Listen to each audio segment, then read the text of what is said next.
Here's Republican James Lankford of Oklahoma trying to dig down on Snowden, too. Was Edward Snowden a traitor?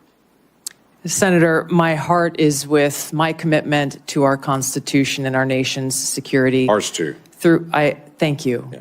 I have shown throughout my almost 22 years of service in the military, as well as my time in Congress, how seriously I take the privilege of having access to classified information. Was he a traitor at the time when he took America's secrets, released them in public, and then ran to China and became a Russian citizen? Senator, I'm focused on the future and how we can prevent something like this from happening again. Well, they didn't stop there, Glenn. As you know, I guess I will play it, forgive me. I just want to set it up properly. Michael Bennet, he's a Democrat from Colorado, went all in and was not happy that she would not sign on to the T word, traitor. Was Edward Snowden a traitor to the United States of America?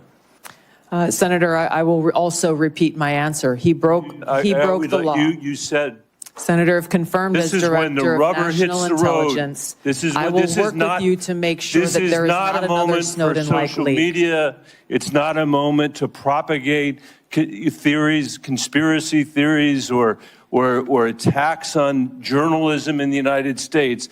This is when you need to answer the questions of the people whose votes you're asking for. As my colleague said, this is not about you. It's about the people that serve the intelligence agencies of the United States. Is Edward Snowden a traitor to the United States of America? That is not a hard question to answer when the stakes are this high. Senator, as someone who has your served answer, in yes uniform, or no, is Edward Snowden a traitor to the United States of America?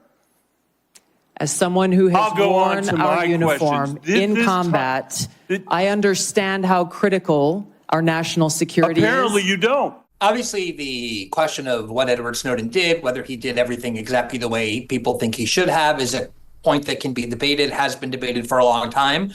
One thing I will note is that at the time of the reporting, there was a lot of support both from the left and the right, the kind of anti-establishment populist wings of both parties. I remember it very well. And it was the centrist bipartisan establishment wing that was enraged by what Edward Snowden did, because what he did, I think we have to remember, is in this question of whether he's a traitor. Let's remember that, like Tulsi Gabbard, Edward Snowden after 9/11 went to enlist in the United States Army. He heeded his government's call to go to war to defend his country. He then went to work for the CIA and the NSA, and only there did he discover that the NSA was doing things that it was never supposed to be doing.